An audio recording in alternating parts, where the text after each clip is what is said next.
Maya Johnson, a black woman in her mid-30s, was a picture of composed success. As a financial analyst for a top firm, she navigated predominantly white corporate spaces with practiced grace and unshakable professionalism.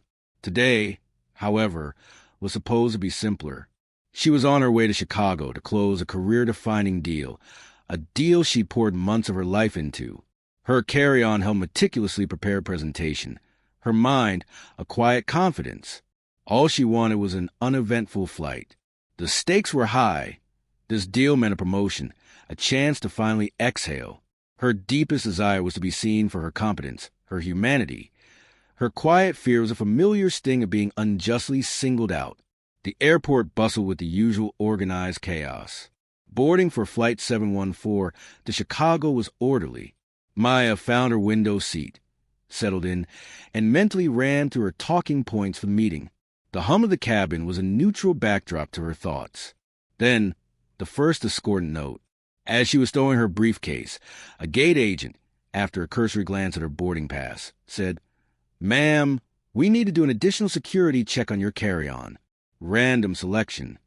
Maya's heart gave a small, tight throb.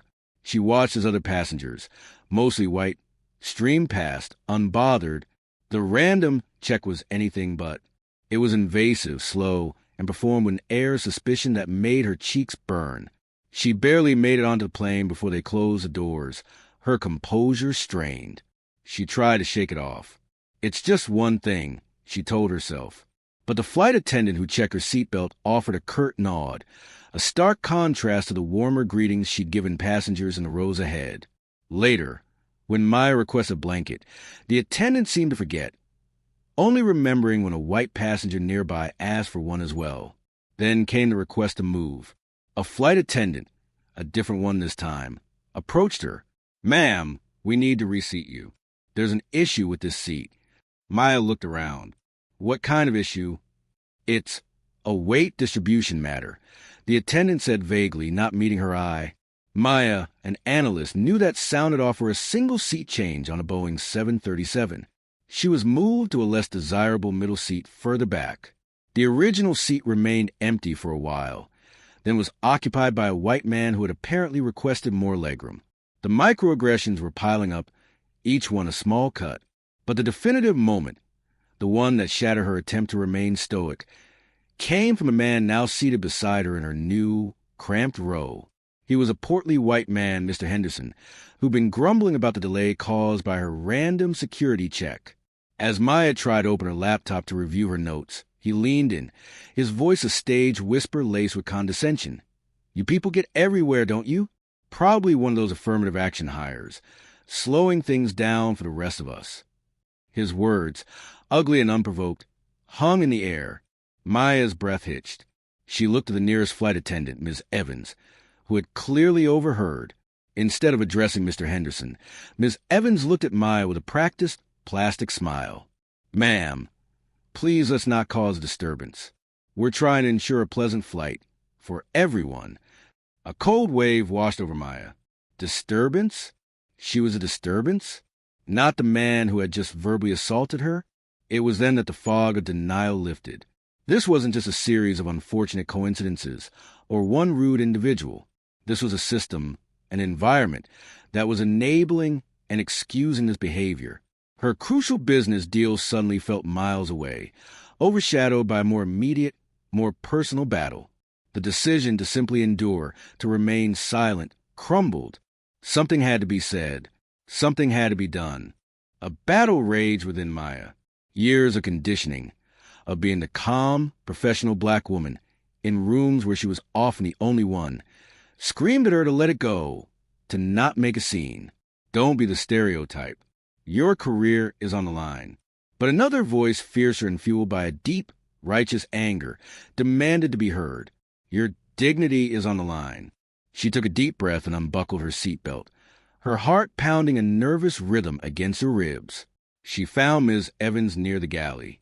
"Excuse me," Maya began, her voice low but firm. "I need to address what that passenger said and how it was handled. It was unacceptable."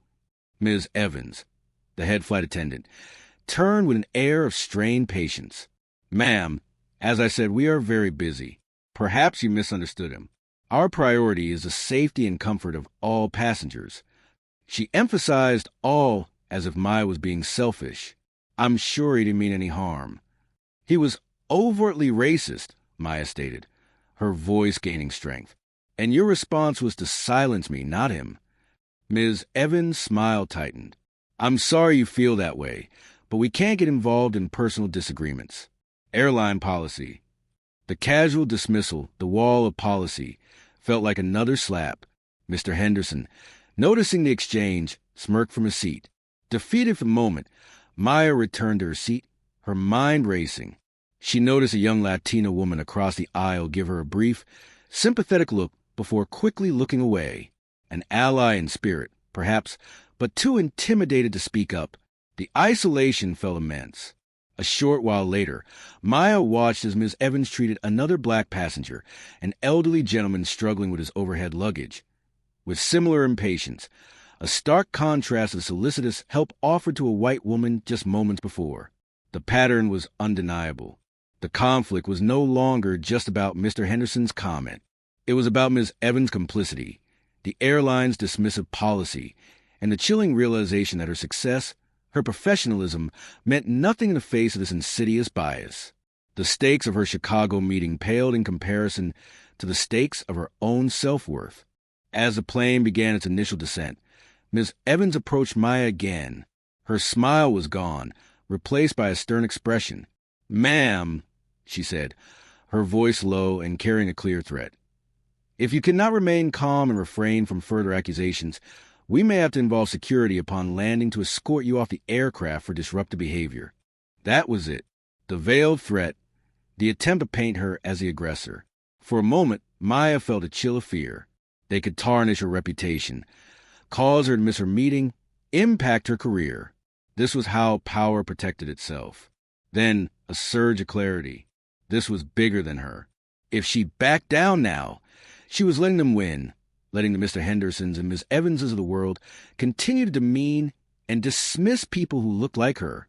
Her hand, surprisingly steady, reached into her purse and pulled out her phone. She tapped the screen, her movements deliberate. "For the record," Maya said, her voice clear and resonant, her phone camera now recording, "My name is Maya Johnson. I am a passenger on Flight 714 to Chicago. I am being threatened with removal by security by your head flight attendant, Ms. Evans." She turned the phone slightly towards a now flustered attendant. "For reporting a racist verbal assault by a fellow passenger, Mr. Henderson, and for questioning the discriminatory treatment I've received on this flight. Turn that off. You can't record me." Ms. Evans sputtered, her professional mask slipping. "I am documenting this interaction," Maya stated calmly. "Ms. Evans, can you please explain the airline's official procedure for handling racist remarks from passengers? And can you explain why I was moved from my original seat under false pretenses, while Mr. Henderson's behavior goes unaddressed?" Mr. Henderson started to bluster. "Now see here, you're twisting things." Maya ignored him, keeping her gaze and her phone focused on Ms. Evans. "I am a paying customer, and I expect to be treated with dignity. Your procedures seem to be selectively applied, and your threats are an attempt to silence me." The cabin was silent, save for the hum of the engines. The young Latina woman across the aisle was now watching, wide-eyed, her own phone subtly angled. Perhaps Maya wasn't entirely alone. Upon landing, there was no security detail waiting for Maya.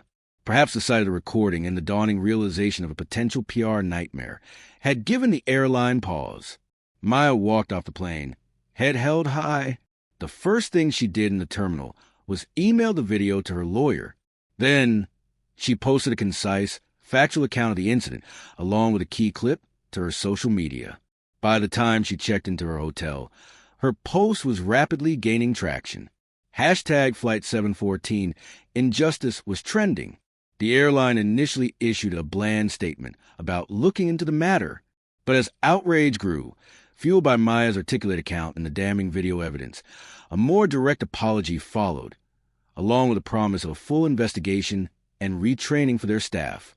Maya made it to her meeting the next day. She was tired, emotionally raw, but also filled with a new sense of purpose. She nailed the presentation, not despite what happened, but perhaps in some small way. Because of it, she had found her voice not just for herself, but for all those who had been silenced. Her life did change after Flight 714. She became an unintentional advocate, sharing her story, pushing for accountability.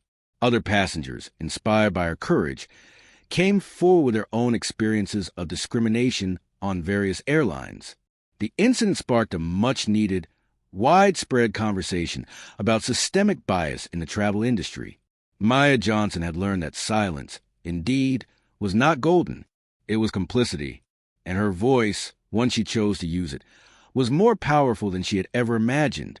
The fight was far from over, but a significant blow for justice had been struck high above the clouds. Maya's story is a reminder of the power within each of us to challenge injustice. What are your thoughts on standing up to everyday aggressions, big or small?